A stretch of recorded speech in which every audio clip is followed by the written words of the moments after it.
Olá, venho lhes apresentar uma proposta de simplificação para revolucionar o sistema tributário brasileiro. Eu sou Miguel Boab, eu sou engenheiro mecânico, me formei pelo ITA e fundei a DataSul, uma empresa de software que veio a ser a maior empresa de ERP do Brasil.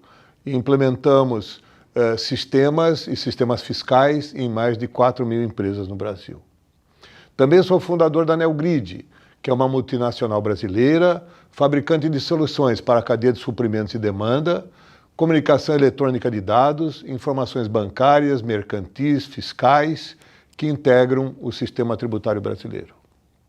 A Neogrid consolida os dados de estoque e vendas ao consumidor final para diversos segmentos de varejo, no Brasil e no exterior.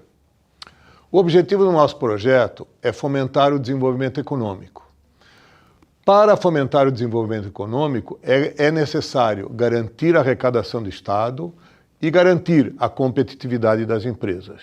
Numa análise convencional, nós procuramos resolver os problemas um a um, mas, usando a teoria das restrições, nós fazemos uma análise holística de todas as causas e efeitos indesejáveis. Um dos primeiros conceitos é entender, afinal, por que mudar.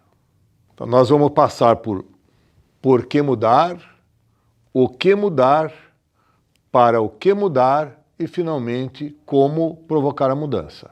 Hoje, o nosso sistema tributário nos traz muitos efeitos indesejáveis, como sonegação, inadimplência, informalidade, substituição tributária, obrigações acessórias, fiscalização, refis simples, corrupção, autuações, alta complexidade e custos ao contribuinte, excesso de processos na justiça, alto custo de arrecadação, redução da arrecadação para o governo, finalmente, alíquota de impostos.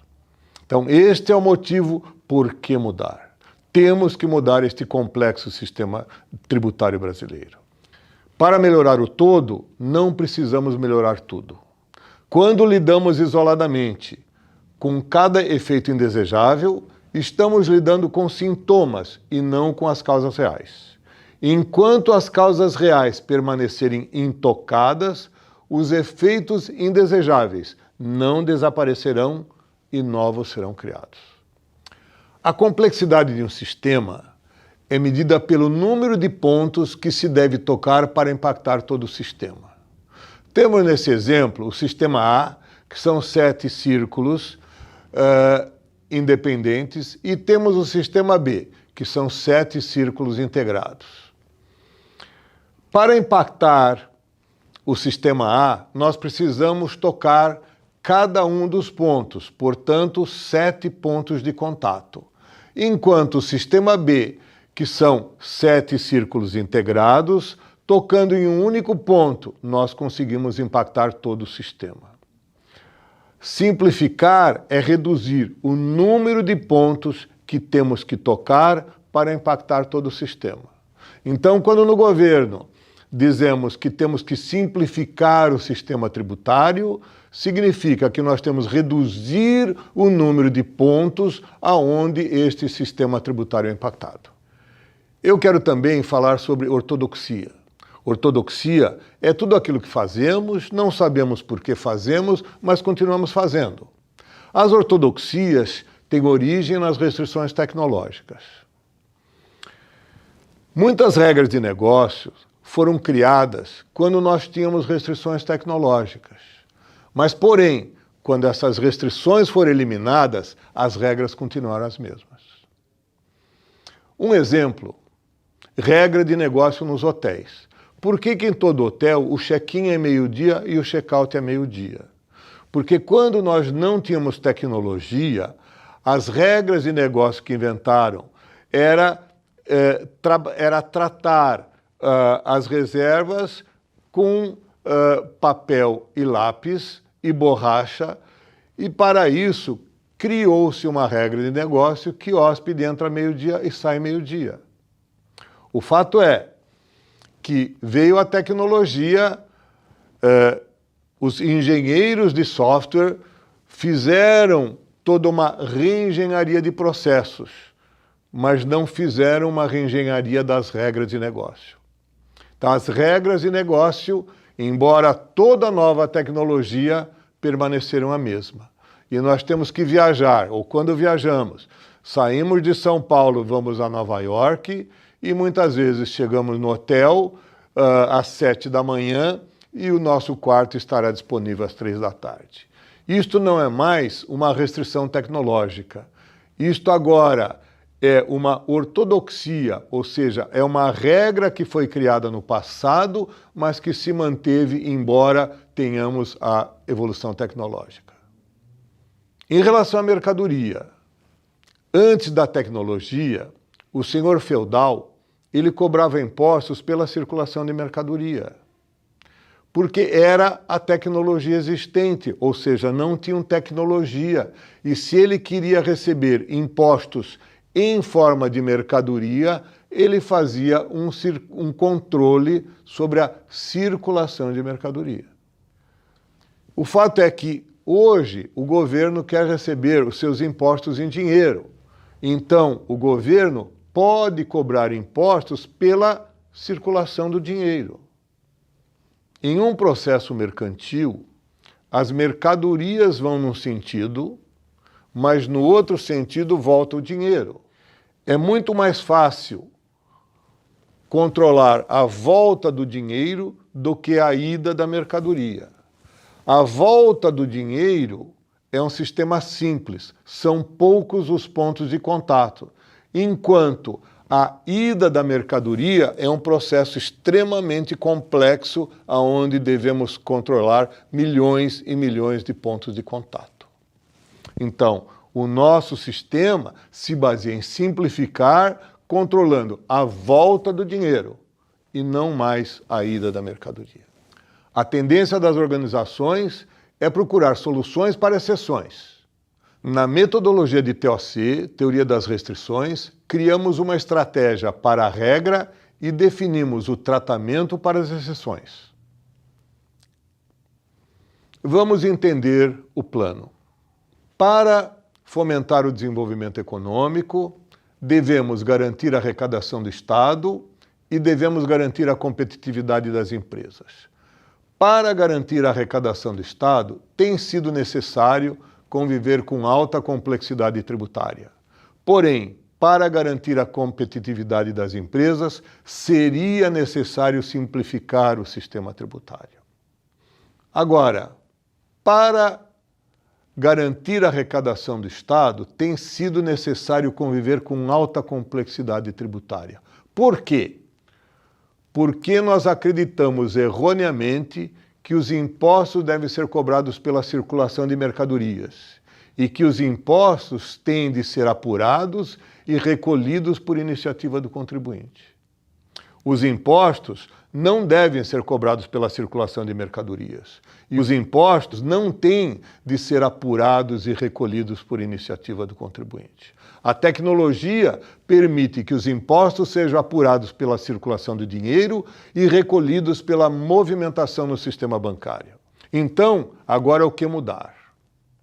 O nosso sistema tributário tem sido alterado nas últimas décadas com decisões isoladas em cima de efeitos e não das causas reais. Então, é muito importante fazermos uma análise de o que mudar. Nós não podemos mais trabalhar em medidas em cima de efeito. Precisamos identificar as causas reais e aí sim nós teremos entendido o que mudar. Se nós analisarmos os efeitos indesejados, nós vamos perceber que todos eles que foram apontados, na verdade, é uma sequência de causas e efeitos indesejados. Se temos a sonegação, criou-se como efeito fiscalização, criou-se obrigações acessórias, substituição tributária. Mas se temos também a fiscalização, temos autuações, temos excesso de processos na justiça, tudo isso como efeitos e não como causas reais. E assim, vemos que da substituição tributária, alta complexidade de custos ao contribuinte, fiscalização, alto custo de arrecadação. Se ainda analisarmos a inadimplência, que é um efeito, então da inadimplência, que é um efeito, criou-se um refis, que de novo é uma medida em cima de efeito e não da causa real. Do refis, uma redução de arrecadação. Como tivemos redução de arrecadação, para o governo, aumento de alíquota dos impostos. Aumento das alíquotas de impostos realimenta todo o processo de sonegação, de inadimplência, de informalidade, e este é o ciclo vicioso, é a nossa árvore da realidade atual. Quais seriam as causas raízes desses efeitos indesejados? Então, se analisarmos detalhadamente, nós vamos ver que o imposto é declaratório. Como o imposto é declaratório, daí sim temos a sonegação e todos os efeitos indesejados decorrentes desta causa raiz. O recolhimento é iniciativa do contribuinte. Ele tem que preencher um DARF e tem que ter a iniciativa de recolher o imposto. Se não recolher o imposto, houve então a inadimplência. E por esta inadimplência, criou-se vários outros efeitos indesejados. Medidas que foram tomadas pelos governos anteriores em cima de efeitos, mas nunca em cima da causa. A outra causa, as transações bancárias não têm suporte contábil. A nota fiscal vai num valor e a transação bancária vai num outro valor. Esta causa raiz também é a causa da informalidade. E essa informalidade, de novo, gerou tantos outros efeitos ou decisões em cima de efeitos, mas nunca em cima das causas. Se identificarmos uma solução para estas causas raízes, ou seja, o imposto é declaratório, o recolhimento é iniciativa do contribuinte e as transações bancárias não têm suporte contábil, se resolvermos estas causas raízes, teremos eliminado todos os efeitos indesejáveis. Então agora nós entendemos o que mudar. Temos que mudar os problemas identificados como causas raízes. E agora precisamos então entender para o que mudar. Mas sabemos que a nossa solução passa por resolver esses 3 problemas raízes. Então, o imposto é declaratório, mas agora o imposto passa a ser declarado pelo contribuinte, mas conferido pelo Estado. O recolhimento passa a ser automático pelo sistema bancário. E as transações bancárias passam a ter suporte contábil, ou seja, o valor que circula no banco é o mesmo valor da nota fiscal eletrônica. Agora, assim, se nós tomarmos essas ações, fica a pergunta: o imposto passa a ser conferido pelo Estado, eliminamos a sonegação? Se o recolhimento é automático pelo sistema bancário, eliminamos a inadimplência? E se as transações bancárias passam a ter suporte contábil, eliminamos a informalidade? E se isso acontecer, teremos eliminado todos os efeitos indesejados e passaremos então a ter uma redução de sonegação, redução de inadimplência, ou talvez até a eliminação total de sonegação, inadimplência, informalidade. Não precisamos substituição tributária, não precisamos obrigações acessórias, não precisamos a fiscalização, ou esta será muito reduzida, não há necessidade de se fazer refis, não há mesmo necessidade de um programa simples, que por si já é complexo. Vamos reduzir autuações, excesso de processo na justiça, corrupção, complexidade, vamos reduzir o custo da arrecadação e vamos aumentar a arrecadação para o governo sem o aumento na alíquota dos impostos.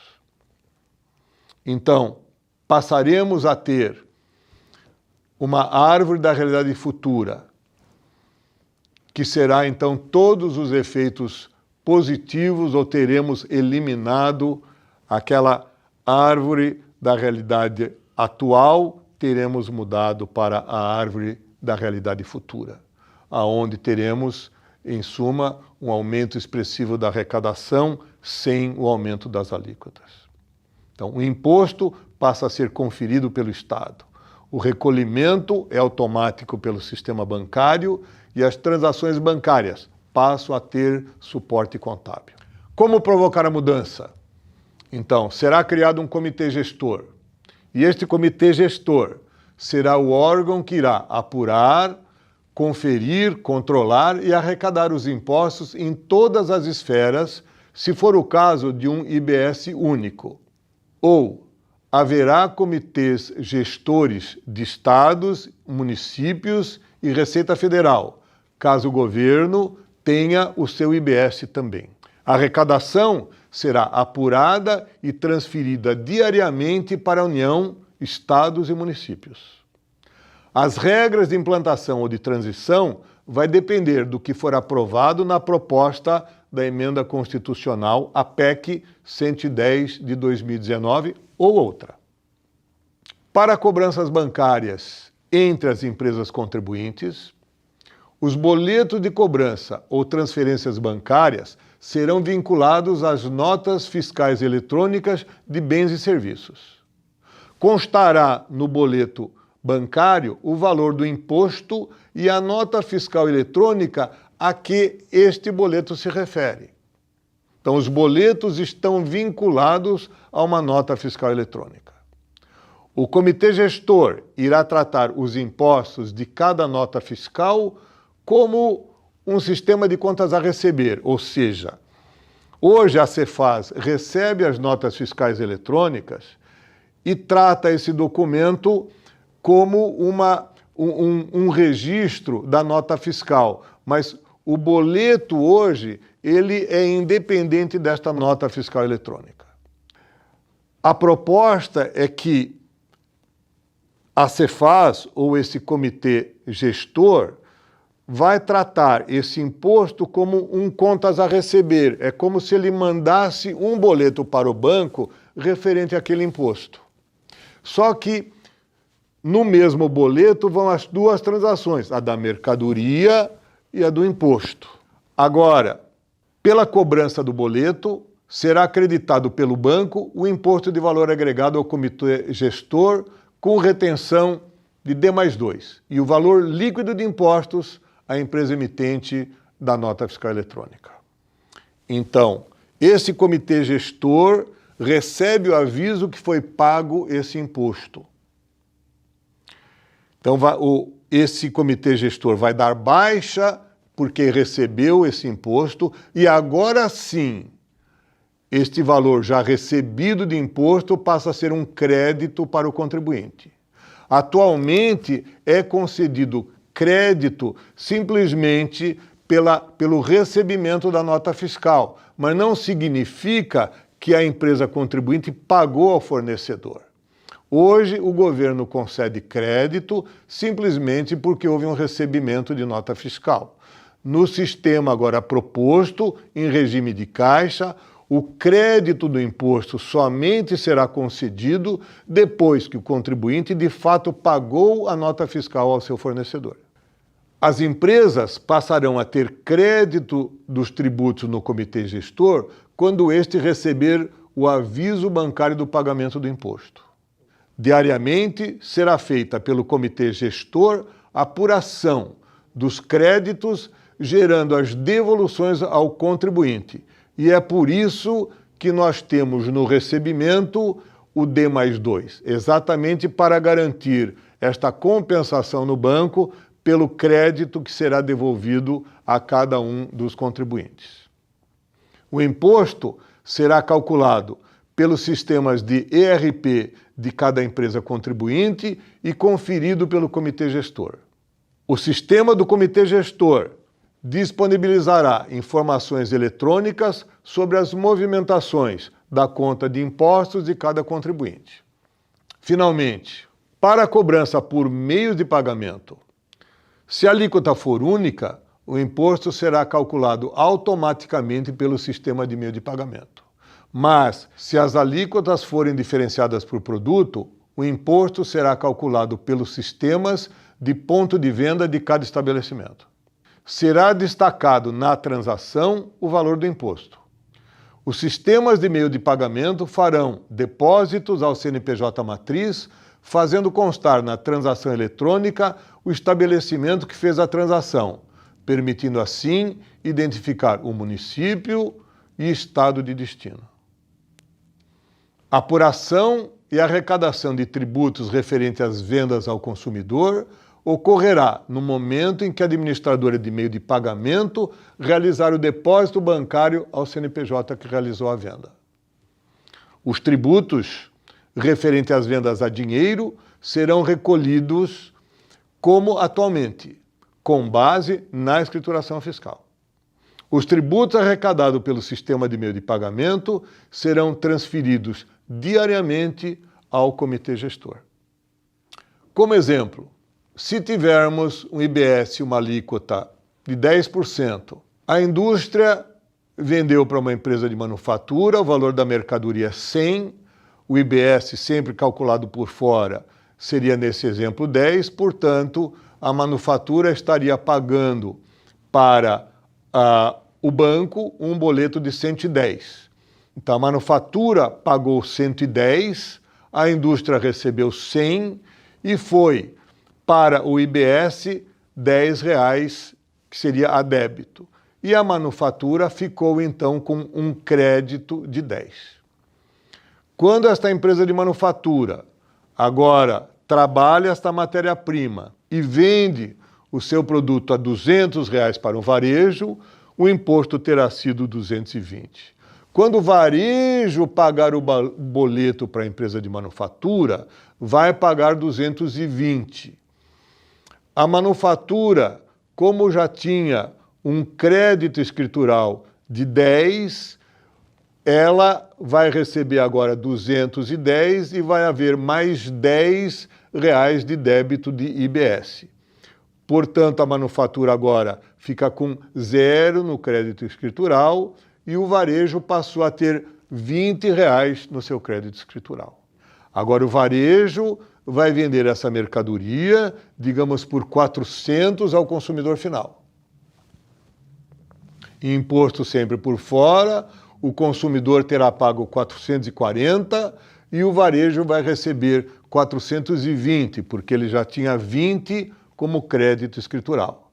E o IBS, então, irá receber mais 20 de débito e assim o varejo zerou seu crédito escritural e também o consumidor, que ele não tem o crédito escritural.